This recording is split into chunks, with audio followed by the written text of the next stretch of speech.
You are listening to the Examine Life with Bram Levinson.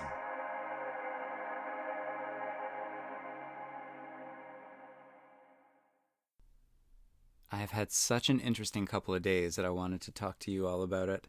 Wanted to share it with you. I've spoken before about the practice of witnessing, of observing. This is a practice that is rooted in Hinduism.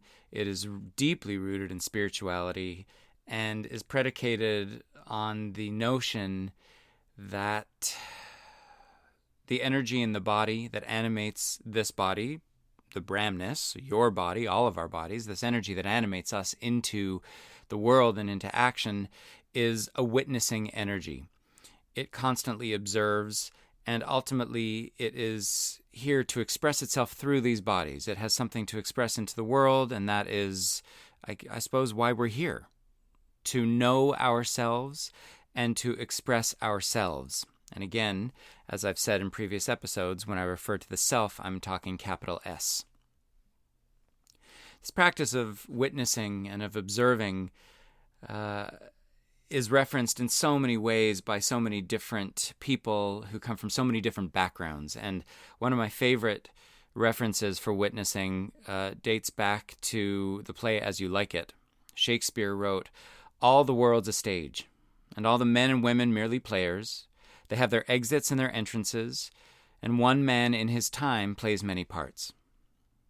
So this is a stage. This is a theater piece. This is a film that is, I guess, rolling out. It is unfolding within my awareness, within your awareness. And I believe that the narrative that is unfolding is specific to every single one of us. I think that if you and I sat in a room watching the same show, we would be able to agree on certain aspects of what had happened in that show. But ultimately, each of us would have our own take, our own understanding, our own interpretation of that show, and different aspects of the show would have resonated with us in different ways because we're different people, seeing things through different lenses, and that lens is our private logic. And our private logic is simply the unique lens that every single one of us interprets life through. And again, as I've said in previous episodes, private logic is comprised of sort of the nature that you're born with. So your demeanor, the way you are when you're born, it is what your parents taught you, what life has taught you, and all the experiences leading up to this second. All those things comprise one's private logic. And again, this is the filter through which we understand and interpret everything. So over the past couple of days, I started to notice a certain folly around me in my environment. And it was when I started to notice that folly that I said to myself, okay, for the next couple of days, my experiment, a social experiment, a psychological experiment, a spiritual experiment, if you will, is going to be to go out into the world and observe everything that I become aware of, even thoughts, as if they are a theater piece or a play or a film that is unfolding in front of me. It's as if I'm watching a movie and I really wanted to be clear with myself. I'm in a theater. I'm seated in a seat. This film is, being projected on a screen in front of me. What is on that film? What is in that movie? What's the narrative? What's the story that's unfolding? And it has been such an interesting, let's say, 48 hours, because 2 nights ago, on October 30th, in Montreal, the mayor of Montreal basically, well, okay, I shouldn't over-dramatize, but the mayor of Montreal basically tried to cancel Halloween. And so many people got so up in arms over it. But essentially what happened was the forecast for Halloween, for the night of Halloween, and for the day, was almost apocalyptic. They were calling for something like 50 millimeters of rain. They were calling for 90-kilometer-an-hour winds. And the mayor, as she should be doing as a public safety issue, came out and issued a statement saying it may be a good idea for you not to go out into the weather and wait until November 1st to go out and do the Halloween thing with your kids, with your communities, whatever. Anyway, people got so up in arms. It was it was quite entertaining. But it was entertaining because the second I heard this announcement, I thought, oh my God, this shit is going to go down. This is going to go off. And I knew that people were going to be like, well, who are you to tell me what to do with my child and when I can celebrate and when I can't? And you don't have to deal with my kid because my kid is going to freak out because all of his or her friends are doing it on Halloween. And so I just, I went into the imagination of how this was going to get received. And it was that incident that instigated my social experiment, if you will, where I said, okay, you know what? I want to see how the next, 24, 48 hours unfold. Let's do this. And so, I got that, or I saw that announcement on Twitter, and that was it. And then, I woke up yesterday morning and reset the intention, and it was fascinating to me. It was really, really, really fascinating to me because, listen, I love mythology. I love storytelling. I think I am, in a certain way, a storyteller. And I felt like I was in a story, properly in a story, because that announcement kicked off 2 nights ago. Yesterday morning, I wake up, and I woke up in the middle of the night. I had to go pee, and I thought, okay, whatever, I'll go back to bed. And I thought it was 2:30. I looked at the clock. It was 7:30 in the morning. It was so pitch dark out. And I thought, okay, well, I guess I'm going to get up because I was working early. So I got up. And that gloom, that sense of gloom and darkness, I love. I find it difficult to get up early when it's that dark, but I love it. This time of the year is one of my favorites because it's that all that sort of mysticism and that spirituality that surrounds Halloween. A year ago was when The Haunting of Hill House came out on Netflix, and I just thought that was one of the greatest things I've ever seen in my life. Just a straight up, really, really sort of spine tingling, gut clenching ghost story. That's what this time of the year is for me. Every year around this time of the year, I just want a ghost story that is going to up the ante for me for ghost stories. And, just to put this all into context, as a kid, I was a pretty dark kid. I loved sort of British alternative music. I was obsessed with The Cure. I was obsessed with Depeche Mode. I was obsessed with Bauhaus and Peter Murphy and just that whole sort of post-punk, new wave kind of stuff that came out. It just spoke straight to this kid who really felt that he had suffered, So, I had this one distinct memory. I talked about it last night when I taught a class, but I had this really distinct memory of, I want to say I must have been about 14. I had taken the train out of Montreal onto the West Island of Montreal because a friend of mine lived there. And when I came back, I took the train back in, and I wasn't paying attention when I was getting off the train, and I got off one stop too early. And I'll never forget it. I got off, and the train started to take off, and I looked up. I sort of looked at where I was and realized I was so far from home because even though it was one train stop, it was a pretty sort of big distance between the two. And so I just had my headphones on, and I had my Discman or my Walkman or whatever the hell I had back then, and I was listening to The Cure's album Disintegration. Oh, you know what? So I must have been about 16, 17, actually.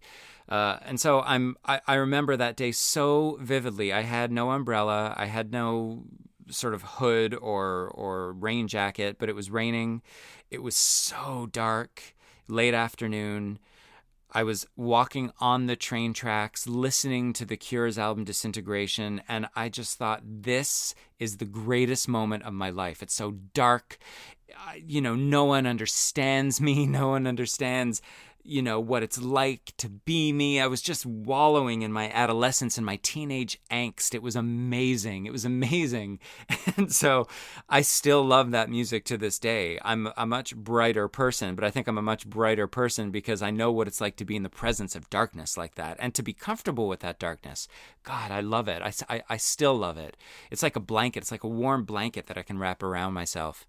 And so yesterday morning I woke up and it was so dark, and it wasn't pouring yet. It was sort of sprinkling, but I took the dog out for a walk and the leaves are blowing, and I don't know, I just feel like there's energy and spirits sort of just being whipped up everywhere.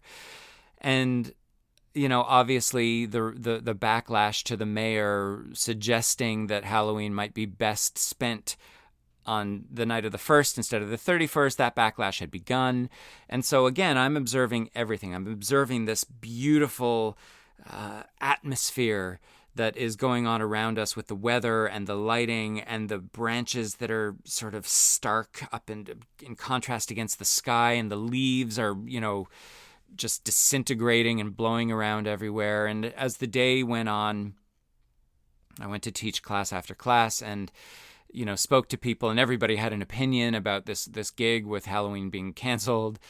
And then, cut to, I get to the studio where I taught yesterday evening, and I found it so fascinating that the reaction was still going on. People were still reacting to Halloween being canceled, and yet as the day progressed, it kept getting darker, and it kept getting even rainier, and by last night the rain was torrential. So, the forecast was pretty accurate. The winds didn't kick in until today. The winds have been absolute sort of mayhem today, to the point where I think 1 million people on the island of Montreal are without power, or without electricity rather.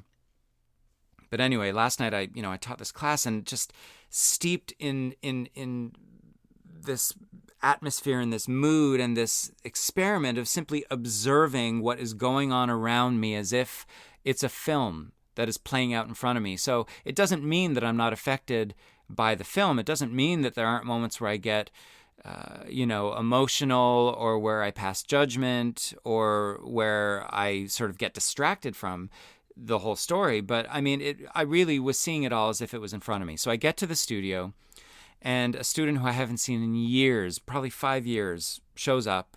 She's so happy to see me, and she tells me that 5 years ago, she had been diagnosed with a cancer, and what helped get her through to the other side of the cancer treatments were the teachings that she had been exposed to when she was in class with me. She said, the stuff that you spoke about carried me through, and I can't tell you how much of a difference it made.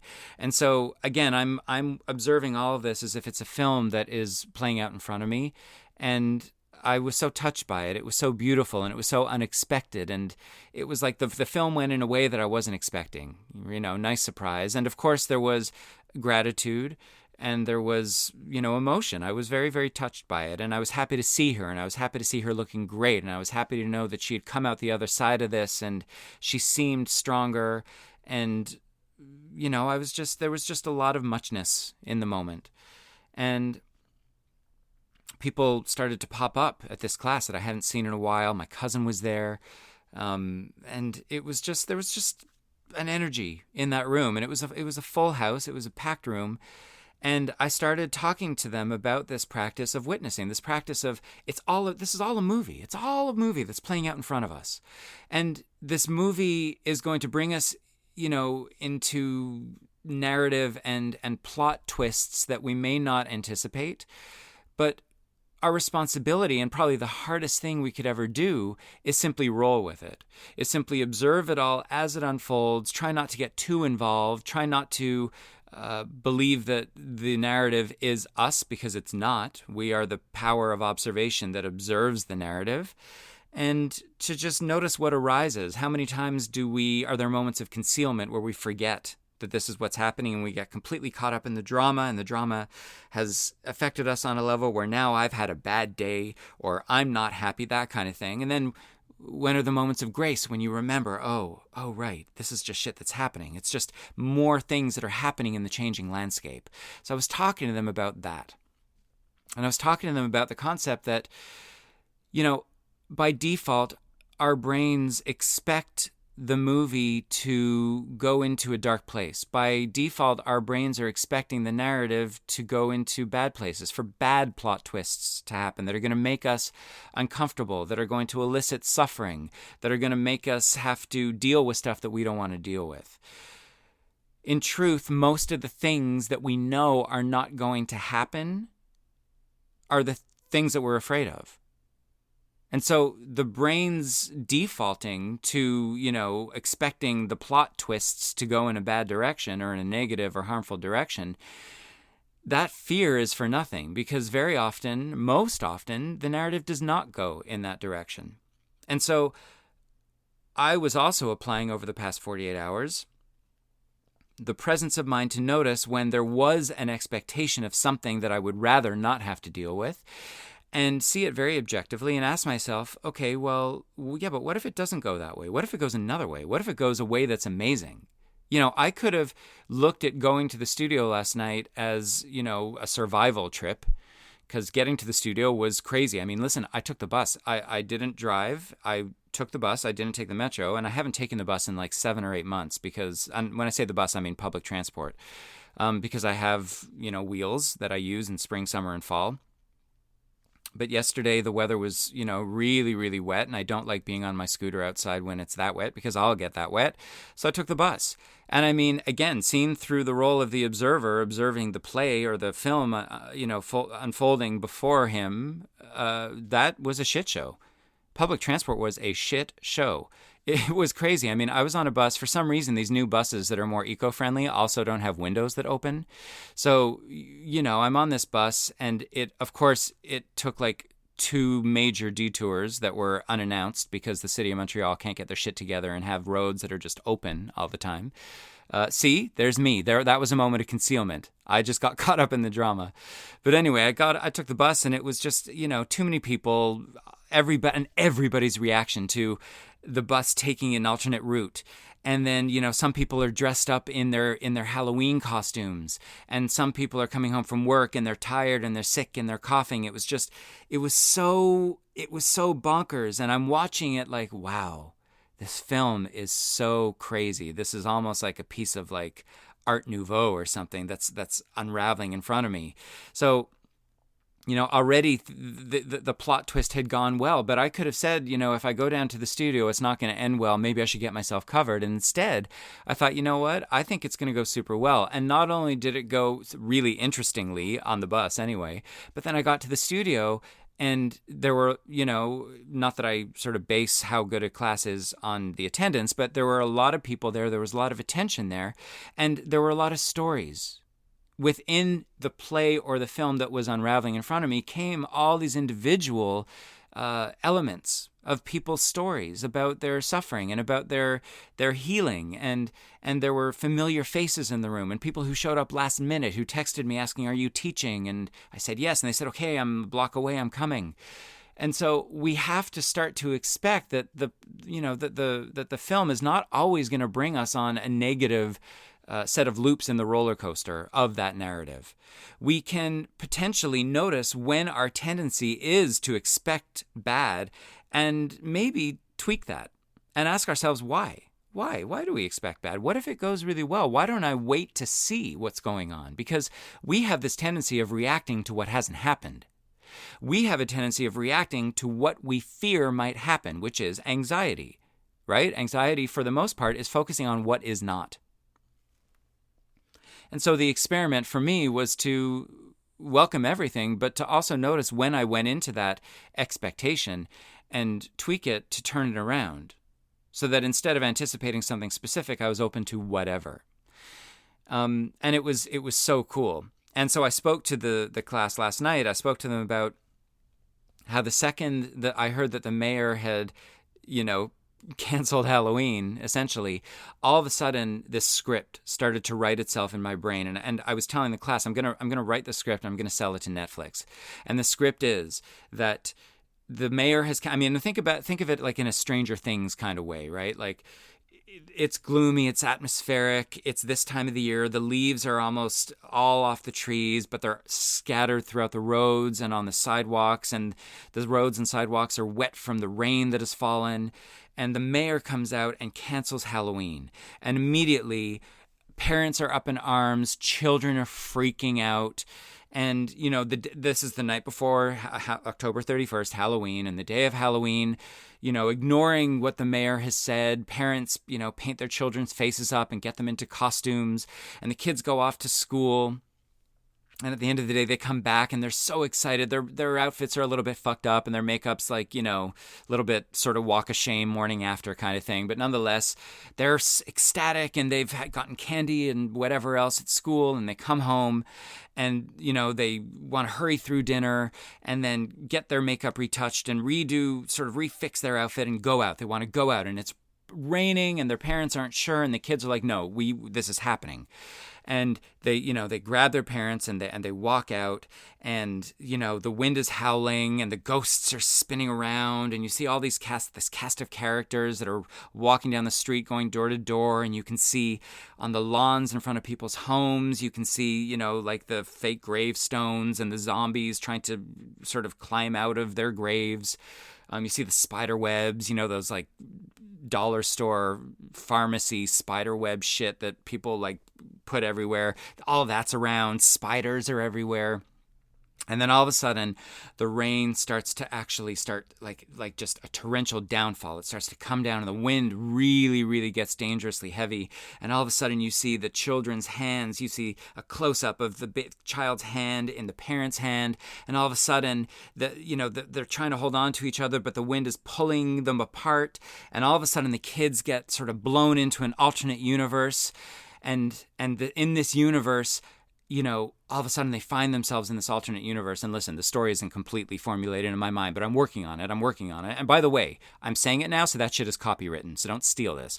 But they end up in this alternate universe, and whatever they had dressed up for as Halloween, or for Halloween rather, that's what they are. That's the character they are in this alternate universe. And I mean, listen, the rest of the story isn't written, but like they'll get home. Everything will work out. It'll all have a happy ending. I think it may also be a children's book. I'm not sure. I'm going to work on it. I'm going to let you know. But I want you to understand that this is all what is going through my mind. And I'm talking to the class about it last night. And there's a song on the playlist during class that is perfect for that moment where the wind starts to whip up and the rain starts to come down and the children get separated from their parents. Because in my mind, it is all a film. In my mind, all of this that is going on around me, everything that I'm aware of, can be interpreted in a very identified or personalized way, or it can all be a narrative that I can be entertained by, affected by, put off by, but ultimately an experience that is not me, an experience that I can observe. The reason why music is so important to me, and it hit me last night when I was giving this class and I was talking about all this to the students. The reason why music is so important to me is because it is the soundtrack. I used to refer to it as the soundtrack of my life, but it's the soundtrack of the film of my life. And that's why when I hear certain songs like Plain Song by The Cure, I am back on those train tracks. That moment in the film is so indelibly marked in my memory. And that's why the song is important to me, because it was a beautiful moment. A teenage angst-ridden moment, but a beautiful one. That's why the music is so important in my classes. That's why I think music is going to save us, because that music, depending on what we hear and when we hear it, it is going to be like this spiritual guide that didn't present him or herself, but that was present nonetheless. That's why artists are essential, because they are giving us what we need in the moments of our lives where, potentially we need accompaniment and guidance, and it just comes in a different form. But that's why music matters so much to us, because it is the soundtrack to the theater pieces or the films of our lives. All of this to say that I want you to try this. I want you to go into, let's say, the next 24 hours and really apply this. Do this the social experiment. I want you to give it a go.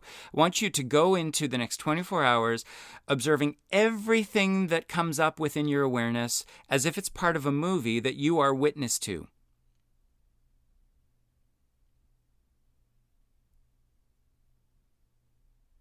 There are going to be moments in that film where you get emotionally involved. There are going to be moments where you forget that you're watching the film, and all of a sudden you get caught up in it, you get frustrated and pissed off and whatever, and that's okay.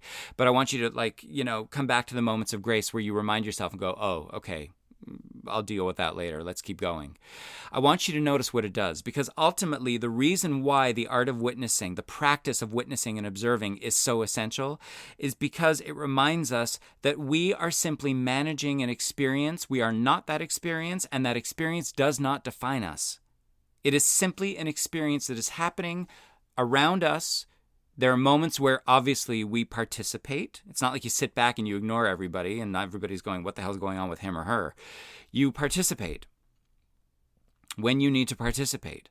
But there are going to be moments where your participation is not necessary. And I can guarantee you in your life, there have been, there are, and there will be moments where your participation is irrelevant. So whether you get pissed off and worked up and stressed out over it or not, won't make a difference to the outcome of whatever the situation is. It's only going to dictate the quality of your experience, which means in some instances, you can either get completely caught up and fucked up over it, or you can sit back and watch a show.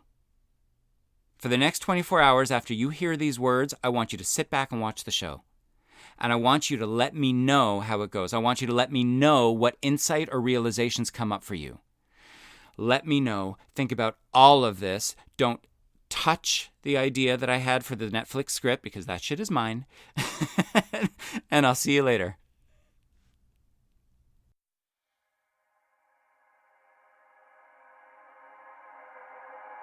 This has been the Examine Life with Bram Levinson.